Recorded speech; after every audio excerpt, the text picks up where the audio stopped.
Hello everyone, this is a spoiler review for Fast 9. If you're not looking for that, go to my channel. There's a non-spoiler review up right now. Watch that one. Come back to this one once you've seen the film.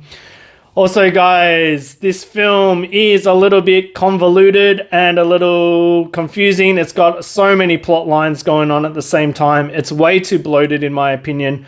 So I'm probably going to make a few minor mistakes about the plot here today. Please forgive me. I did only see it once.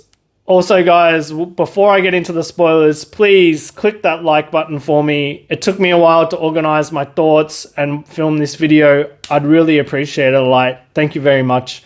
Also guys, subscribe for future videos that are coming. I'd love to see you guys watching my videos again. Alright guys, spoiler number 1. Cardi B is only in the film for a minute or two.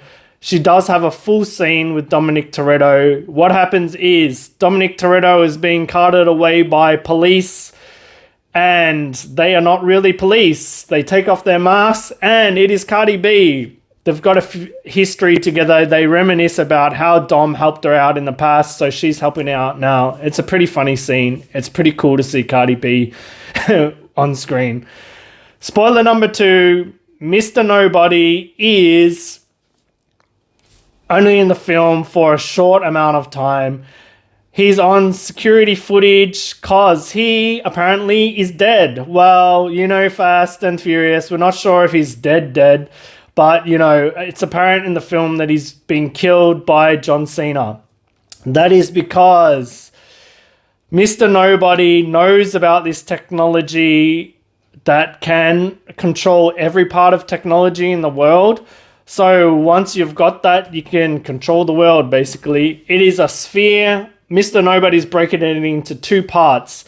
So they need to find the John Cena and the Fast and Furious good guys need to find the 2 parts to put it together. Also, there's a key. So even if someone bad does get the 2 parts and puts them together, they still need the key, which is a girl. We'll get into the girl later. Alright, now that's the basic plot. John Cena wants the technology. The Fast and Furious team are trying to stop him from getting that technology. We know John Cena's bad. We'll get into him later on. I want to get into the meat and potatoes of what really upset me in this film, and that is how they treated the Tokyo Drift characters and Han. Oh my god, as you can see from the thumbnail, there is no justice for Han. Instead of Fast 9 for F9, this should have been something else 9. Man, it really... Anyway, so the Fast team have to stop John Cena, so they're going to try to find the technology before he can. John Cena's already got the first half. They're trying to look for the second half and some more clues about a key. So the team splits off. There's 3 teams: Dominic, Leigh and Mia, and Ludacris and Tyrese Gibson. So we first see the Tokyo Drift characters, Sean, Twinkie, and Earl. It's pretty cool, actually. They are in an airfield in Cologne, and they're still mucking around, modifying things they shouldn't be. They've put a rocket engine onto a car, and this is where Tyrese Gibson and Ludacris catch up with them because Dom says, go and see my mutual friend. Maybe they know something or they can help us. So, yeah, they're racing this car against a jet plane, and it blows up because they couldn't get it working. However, this car with the rocket comes into play later at the end of the film. We'll get back to that too. So now Sean, Earl, and Twinkie are back in the mix. All we need to get is Han. So Mia and Leigh go to Tokyo because the day Han died, he sent a postcard to Dom, and it was a postcard of Mexico with the cross, the same cross that Dom has as a necklace. I don't know. He thinks it's a hint or someone in Tokyo knows something about Han. So they fly to Tokyo. Fast 9 has so many beautiful locations, and it goes to so many cities and films in all these awesome world locations. But when they go to Tokyo, it is so clearly a stage, or it's not even Tokyo, it's some side street that they've dressed up. It looks ridiculous. And Leigh and Mia sit down and order some ramen or noodles. And the ramen and noodles has bok choy in it. Guys, if you've ever been to Japan, you know ramen doesn't come with raw bok choy in it. Anyway, while they're eating the noodles, they look at a building in the background. It has got the Mexican flag in it. Surprise, surprise. What did Han always say about Mexico? So they go to investigate this building. They open the door and we come across this girl. Now, this girl is the key I was talking about earlier. She can activate the technology. So what happens is they see the girl and they see a photo of Han and they're like, whoa, what's going on? Who's this girl? But all of a sudden, these bad guys come in. I guess they're John Cena's like crew or something. This girl absolutely kicks their ass. Leigh and Mia don't do that much. Leigh knocks one guy out the window, Then they all rush out onto the street fighting these people. And then all of a sudden, bang, bang, bang. There's a sniper shooting the bad guys in the distance.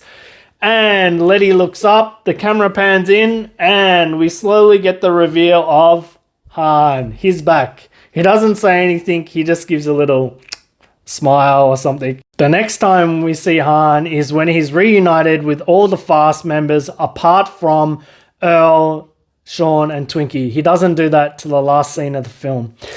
Anyway, so he reunites with everyone and everyone's like, come on, dude, weren't you just like dead? What happened? So he explains what happened to him. This is the point where I'm just like, I'm not an idiot, okay? He explains what happened in Tokyo and how he's still alive. Once that conversation's over, the film decides to flash back and just show us all again what just happened. I mean, Han just told us all. Anyway, Mr. Nobody visited him in Japan and was like, hey, come work for me. You know, you're a cool dude. I trust you. I need you to do something for me. So he agrees. His first mission is to get the technology from a house in Japan. This is what the technology's based all about in the film. It's the technology John Cena wants. So he breaks into this house. This house has a husband, wife, and the girl that Han's protecting, okay? So they're on the way to the movies, okay? The parents jump in the car, but the daughter says, oh my, I forgot my raincoat. She gets out into the house to get her raincoat. Then the car explodes. Han sees this and is like, whoa, what the hell? Gets the suitcase, starts running for the door. The girl's like crying and he thinks, oh, I should probably leave her. But two assassins come in and try to kill her. So he saves the day, kills them both, and now he's got the suitcase and this girl. From that point in time, Han has been protecting and being this girl's savior, apparently. So not only in Tokyo Drift was Han this semi-gangster working for the Yakuza, he was fathering Sean and teaching him how to drift, while at the same time being a double agent for Mr. Nobody and being the guardian of this young girl. Like, how many people is Han right now?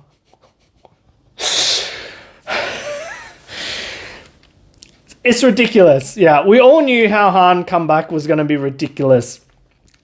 Anyway, it gets even more silly. So then they're like, well, you know, Mr. Nobody's like, well, you know, they're still going to be looking for this girl and they're still going to be looking for Han. So Han, you need to be dead. How can we do that? We're going to stage your death.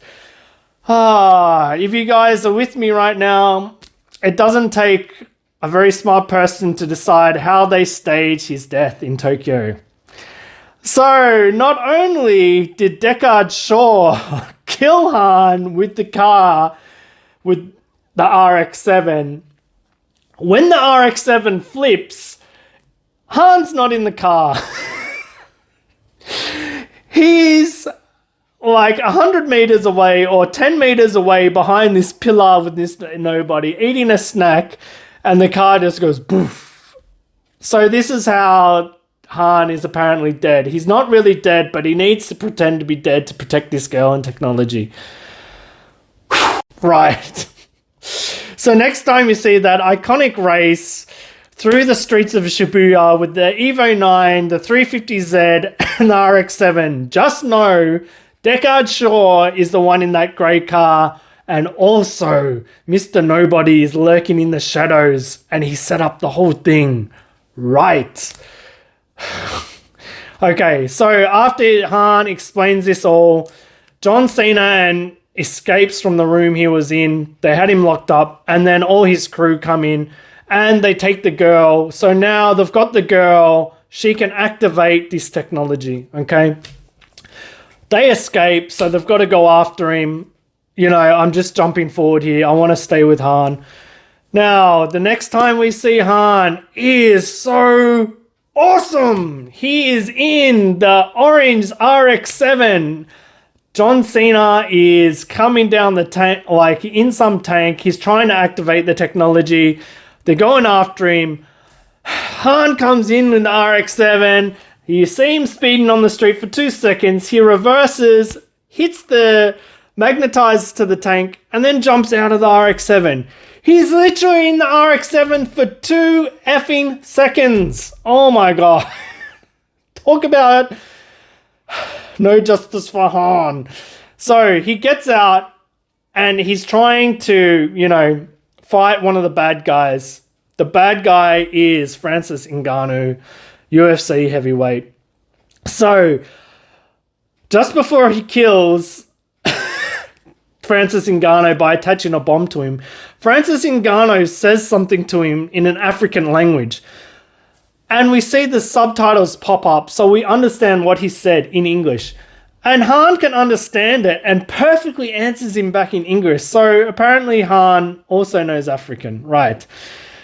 So I'm not sure what exactly happens here next, but that's right. They fight John Cena. John Cena gets in the RX-7, Han's RX-7, and drives off because, you know, John Cena's not the big bad anymore. Charlize Theron and the billionaire, the philanthropist have gone super evil, and they've cut him out of the plan. So now he gets the RX-7 and it drives off. Then what happens is John Cena's driving away and he can see Dominic Toretto is about to, I don't know, I guess die. So, you know, they're brothers. He was bad, but in this split second he turns good, comes back to save Dom, attaches the car to the tank, and the RX-7 just gets crushed and John Cena gets out. Thanks a lot, film. All right, so then the film ends. They defeat the big bads. We'll get back to that later. The next time we see Han is once they're defeated all the big bads, the film's coming to an end. What's happening here is they're having their big family barbecue, okay? So everyone's here, okay? Everyone's here. This is even Earl, Twinkie, and Sean here. They're having barbecue. They're drinking beers. And then Han comes in. And this is the moment I've been waiting for the whole film. I want to see Sean and I want to see Han get reunited. So they see each other and you can see in Sean's face, like, it's my brother, oh my God. Hugs him. And you can, you know, I could just feel the emotion in my heart. And then he goes, oh my God, I was so happy to hear that you're still alive. And Han's like, oh yeah, well, it's a long story, but let's just live in the moment. This is, of course, supposed to be some witty flashback like, hey, you've seen Tokyo Drift, right? Get the reference? The reference doesn't even make any sense because Han wasn't even in the car when the girl said that to Sean. I mean, film, there's just too many references here. And then that's it. That's the only moment Sean and Han get. I'm laughing, but I'm really angry, guys.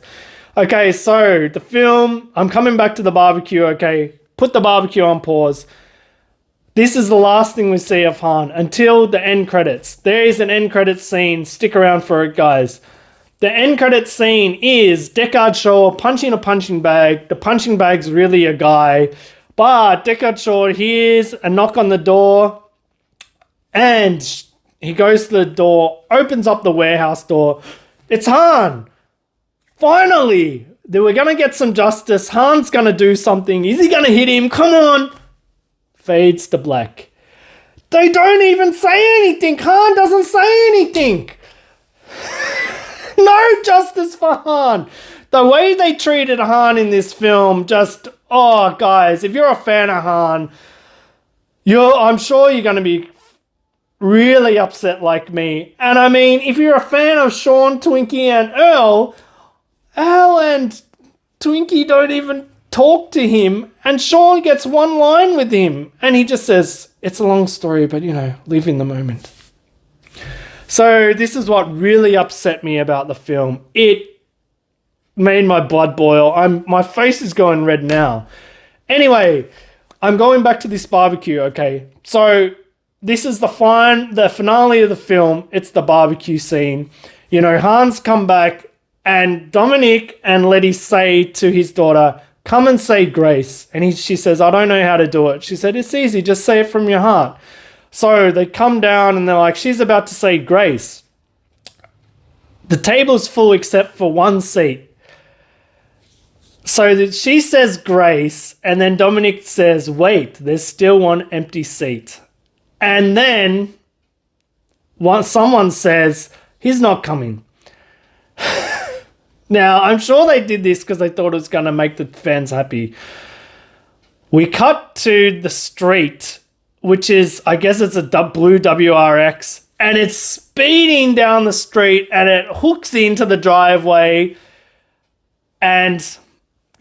guess who it is? It's meant to be Brian. Of course it's Brian. We get it. It's Brian. But it just cuts. Like, that's how the film ends. Dominic goes, there's still an empty seat, and they said he's not coming. It cuts to... pulls in and cuts. Guys, what they did with the death of Brian Walker was ingenious, in my opinion. It was so genius, man. Even after I saw this film last night, I watched the end of Fast 7 where they're on the beach and, he's playing with the kid and Dom says it's where he should always be with his family, and he drives off. And, then you get where Brian comes up to Dom and he's like, hey, you think you could go without saying goodbye? And man, my eyes were welling up. I was getting emotional, I was nearly tearing up. They've said goodbye to Brian, in my opinion, okay? It's cool. We know he's still alive in the series, right? We know he's still in the background and he's taking care. He's taking care of the kids. He's just out of the game. For them to do this, man, and not even show Brian, it's just why even do it at all? This is another point of the film that I just hated too. There is too many Brian references. I actually think this end barbecue scene would have been okay.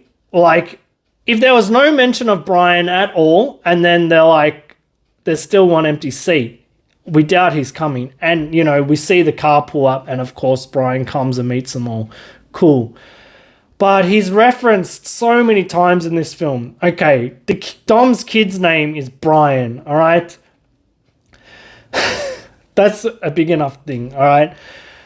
There's another scene where Mia comes back and she's like, I've got to find my brother, which is John Cena, to Dom. And Dom's like, no, you have to protect the kids. And she's like, I know my husband can take care of the kids.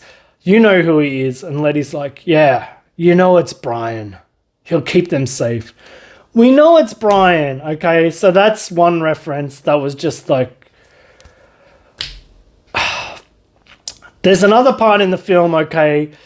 I told you John Cena turns good. So after he turns good and helps save the day, he drives off and he meets Dom and they both pull over.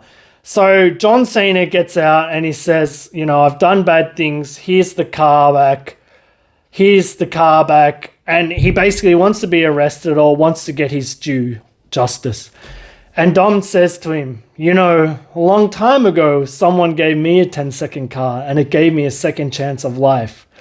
Do you know who that was? Of course you do. So he says, he gave me a second chance. This is your second chance. I learnt this from him. There's just too many Brian references in this film. It just feels like a kick in the teeth and an insult, you know, like when you go back and watch 7 now, like I did last night, it just really takes away from the emotional impact of 7. I don't know why they chose to do this. Those are the two major things that really upset me, the two spoilers in the film. I'm going to get into other spoilers now in case you guys want to know. All right, so as I referred to, this film is totally ridiculous, but it wouldn't have been so ridiculous if they didn't use the John Cena backstory. I referred to it in my non-spoiler review, but the plot's basically this, okay? In Fast 1, you heard how Dominic Toretto's father died. He died on the racetrack, okay? Dominic and his brother John Cena used to pit stop for his father. But apparently his father was in a lot of debt, okay? So, but Dom didn't know this. Only John Cena knew this. So, he was going to get out of debt by throwing the race. The way he was going to throw the race was obviously be in the lead, crash the car so it doesn't look obvious. So John Cena gets under the hood and cuts some valve or something. But what this actually does, instead of causing an accident where the car can't work, it blows up the car. So, you know, he's kind of responsible for his father's death. Dom doesn't know this, however, and he just thinks the driver that hit him was responsible for the death. So that's in the flashback. Also, we see the scene where Dominic... So what actually happens is the driver that hit the father comes to pay his respects at the track, and they're like, get away from here, you killed my father. And John Cena's holding a wrench. And he's like, I told you, get out of here. And he's like, what? You can't do this. I'm paying my respects. Dom comes, takes the wrench off him and tells the brother to go in the back and wait. They talk and it gets heated. That's when, you know, he hits him and then goes to prison. It's in prison where he finds out, working in the auto shop, that, hey, wait a minute, it was probably my brother that killed him. These flashbacks, I mean, I think if they were done differently in a different film, it would be interesting to hear. But personally, you know, I heard this in Fast 1. I'd rather just, you know, this father and what made Dom who Dom is. I've heard it before. I don't really want to see it. Oh, I don't know why they intercut John Cena's story into this. I said it before. John Cena should have just been his own bad guy. He didn't have to be family. The reason he was family, of course, is because this whole film is about family, okay? So when John Cena decides to turn good and help them out, he forgives him like family and gives him the 10-second car. But the reference to family in this film is done like 50 times. Even when they go to visit the racetrack at the end, Dom's with his daughter and you can hear this Spanish song saying, La Familia, La Familia. We get it, man. The whole series has been about family. You don't have to beat us over the head too many times. Another joke they try to put into this film is an invincibility power that Tyrese Gibson may or may not have. It's unclear by the end of the film. So there's this scene, right, where these soldiers are shooting him and he jumps up and shoots them all and they all shoot him and he doesn't have a scratch on him. Even his jacket has bullet holes in him. And he's like, he's having this conversation later and he's like, if this was anybody else, you know, they'd be dead. I don't even have a scratch. Is it possible through all these missions we've been through, we're actually invincible? It's meant to be a bit of a play on things, whatever, ha ha ha. But they don't capitalize on it until they go to space. Okay, so, the Fast creators are pretty in line with the audience. They check YouTube comments. They know what happens on the internet. We made hashtag NoJusticeForHan. We also said a few films ago, the only place Fast and Furious is going to go to space. They literally go to space. This is where the rocket that Earl, Twinkie, and Sean were making comes into play. At the end, just in case they can't defeat John Cena, they may as well just take out the satellite that's in space as a backup plan. So Tyrese Gibson and Ludacris go to space in this rocket. And yeah, it's the Fast 7. They're in space, cool, but they're floating and they can't finish the mission. And Tyrese Gibson goes, we may as well just see if we're invincible. We may not be, but let's go out in a blaze of glory. And they hit the rocket and it destroys. Then we don't know, is he invincible, is he not? It's just this in-joke thing, I guess, they can't capitalize on. Just didn't land anywhere. It was just like all the rest of the jokes, they fell incredibly flat in this film. Another gripe I've got with this film is no one dies. Okay, I said before, Charlize Theron's in a glass box while she's helping John Cena. That is until the billionaire breaks her out of the box to help him and go against John Cena. So, John Cena and Dominic Toretto, they're teaming up. They're trying to take down this tank when a jet comes in and Charlize Theron is flying this fighter jet, okay? So, she fires 4 missiles at this kind of truck tank slash thing and it doesn't really do much. It just makes it go on fire. Dom flips the tank, gets on, jumps out and launches the tank at the jet, hits the jet and it blows up. And we're like, oh, Charlize Theron just died. No, it cuts. She's just in this cockpit simulation thing while she was controlling it far away. No one dies apart from Mr. Nobody. But is he really dead? We don't know. There's no deaths. There's flat humor. There's no justice for Han, and they just kick people in the teeth that are a fan of Brian Walker. Hey, that's just me personally. You guys might like what they did with the Brian Walker references and how they brought him back in the last scene, but they should have just left him in 7, in my opinion. All right, guys, this has been a bit convoluted. I probably didn't cover all the spoilers. If you want to know something else, let me know. Leave us a comment if you've got any other questions. Please, guys, like the video and subscribe for more videos in the future. I'm so glad you guys stuck around. I'm so glad I got this Han thing off my chest. And, yeah. I guess they're leaving the Justice for Han for the sequel.